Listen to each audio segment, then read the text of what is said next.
तो आप सभी को मेरा नमस्कार। क्लास 11th का चैप्टर स्टार्ट कर रहे हैं, स्ट्रक्चर ऑफ एटम, और इसको जल्दी से जल्दी कंप्लीट करेंगे कम से कम टाइम में। तो स्टार्ट करते हैं बिना किसी देरी के।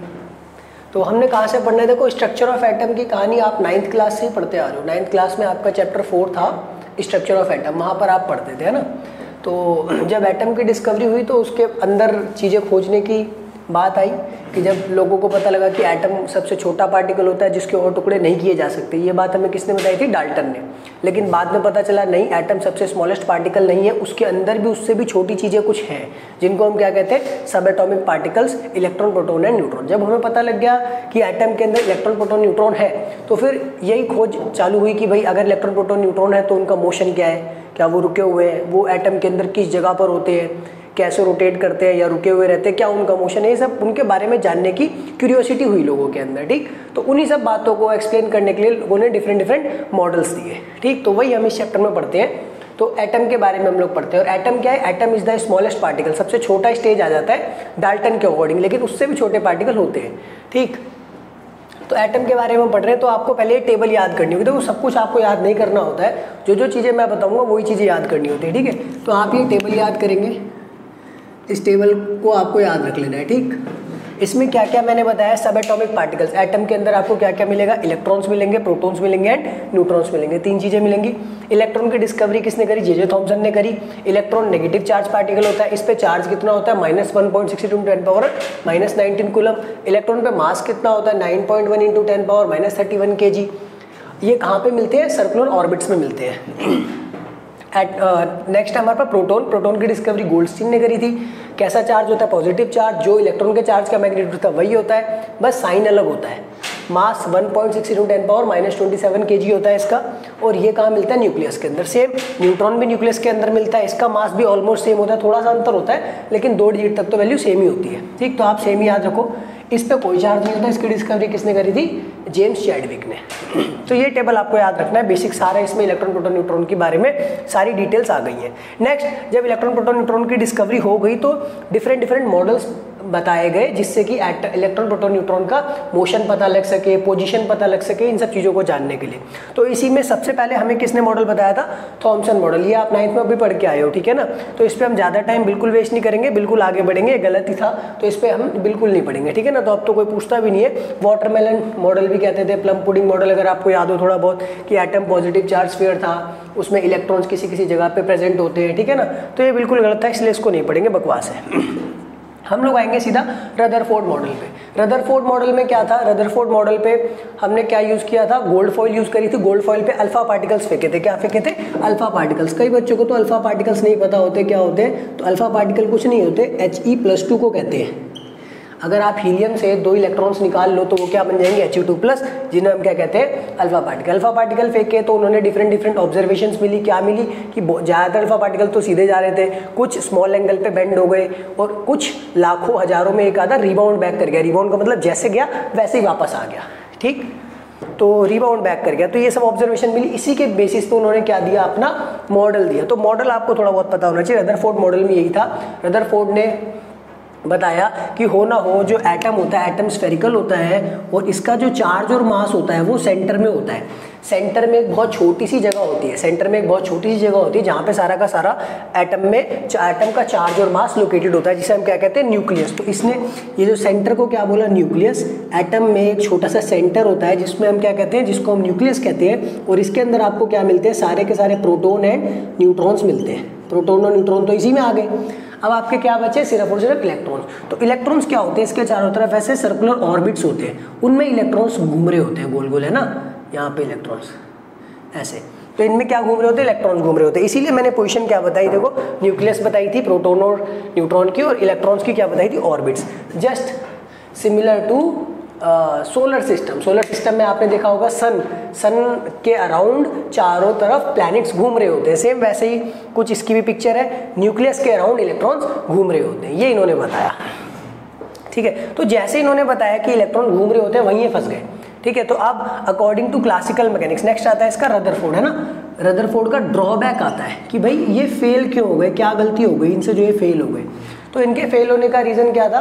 फेल होने का रीज़न है इनके पास कि इनका ड्रॉबैक आ गया। ड्रॉबैक क्या आ गया भाई, हमें पता है क्लासिकल मैकेनिक्स के अकॉर्डिंग जब भी कोई चार्ज पार्टिकल एक्सेलरेटेड मोशन में होता है, मतलब जब भी कोई चार्ज पार्टिकल मोशन में होता है वो एनर्जी लूज करता है। क्या लूज करता है? एनर्जी लूज करता है। और जब भी वो एनर्जी लूज करेगा तो सपोज पहले बड़ा चक्कर लगा रहा है तो अब छोटा चक्कर लगाएगा, फिर और छोटा, फिर और छोटा। एक टाइम ऐसा आएगा जब न्यूक्लियस से कोलाइड हो जाएगा। न्यूक्लियस से कोलाइड हो जाएगा तो एटम डिस्ट्रॉय हो जाएगा। लेकिन हमें पता है एटम डिस्ट्रॉय नहीं होता है, एटम तो स्टेबल होता है। तो एटम की स्टेबिलिटी को ये एक्सप्लेन नहीं कर पाए, ठीक है ना। हमें पता है एटम स्टेबल होता है, ठीक भाई। चार्ज पार्टिकल अगर मोशन में होगा तो पहले बड़ा चक्कर लगा रहा है, फिर छोटा हो जाएगा उसका चक्कर, फिर और छोटा हो जाएगा, फिर और छोटा, ऐसे छोटा होता जाएगा ना। एनर्जी लूज करेगा लगातार, तो एनर्जी लूज करेगा तो क्या होगा, पहले ऐसे ऐसे लंबा लंबा चक्कर लगा रहा है, फिर छोटा छोटा लगाया, फिर और छोटा, फिर और छोटा। एक टाइम आएगा न्यूक्लियस से टकरा जाएगा। न्यूक्लियस से टकरा जाएगा तो एटम डिस्ट्रॉय हो जाएगा। लेकिन एटम तो डिस्ट्रॉय नहीं होता। अगर एटम डिस्ट्रॉय हो जाता तो ये सारी चीज़ जो हम अपने आसपास देख रहे हैं बनती थोड़ी, ये तो एटम से ही बनी हुई है ना।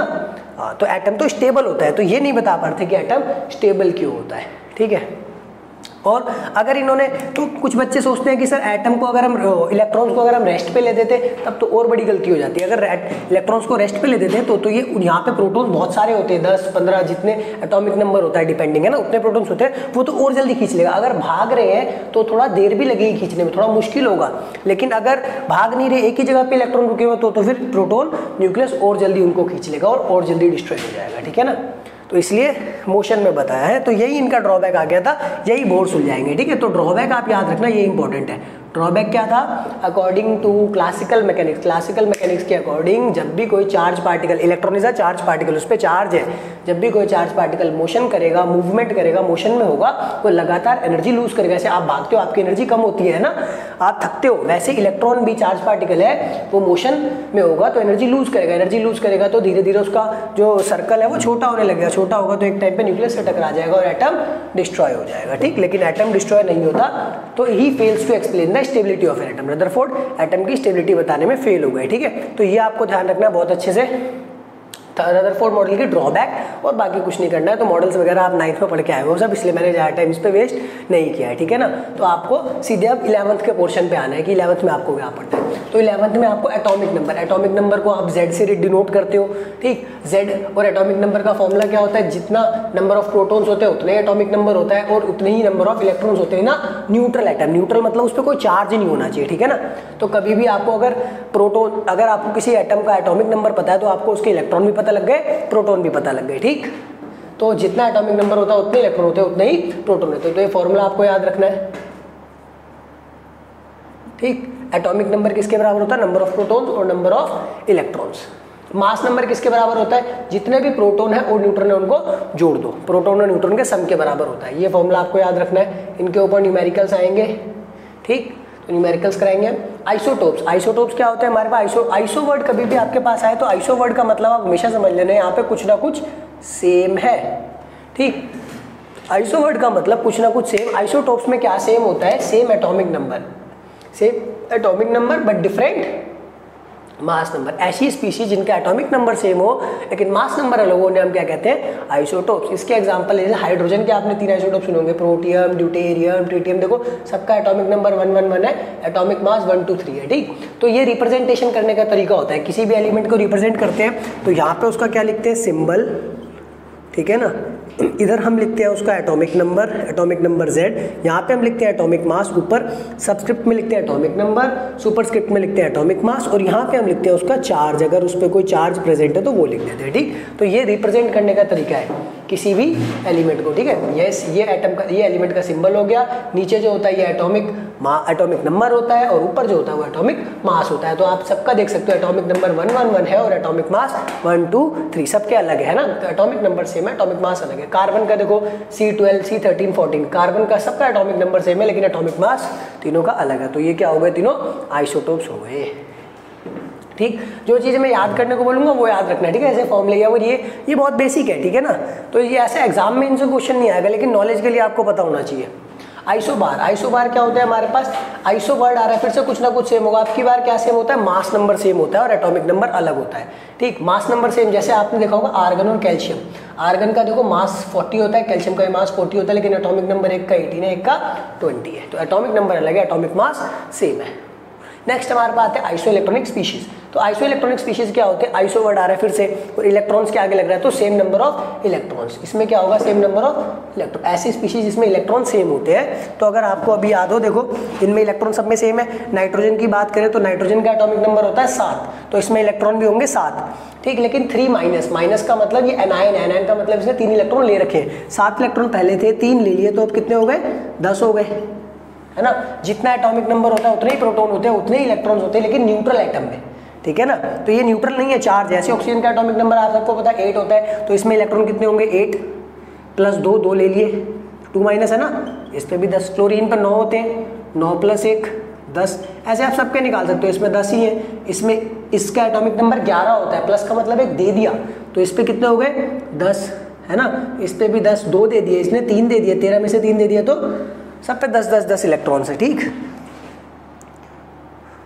क्लियर। तो ये आपके हो गए सारे iso electronic species, isobars, isotope, ठीक। यहाँ तक आप इसको करेंगे, फिर आगे बढ़ेंगे, बिल्कुल ठीक। टाइम ज़्यादा वेस्ट नहीं करेंगे, जल्दी से जल्दी शॉर्ट में रखेंगे चीज़ों को, जल्दी से जल्दी समझते चलेंगे, आगे बढ़ेंगे, ठीक है। तो ये फॉर्मूले आपको याद रखना है, ये टेबल याद रखना है, बाकी आइसो इलेक्ट्रॉनिक थोड़ा बहुत पता होना चाहिए, ठीक है। ओके, आप नोट करो, मैं बताता हूँ आगे।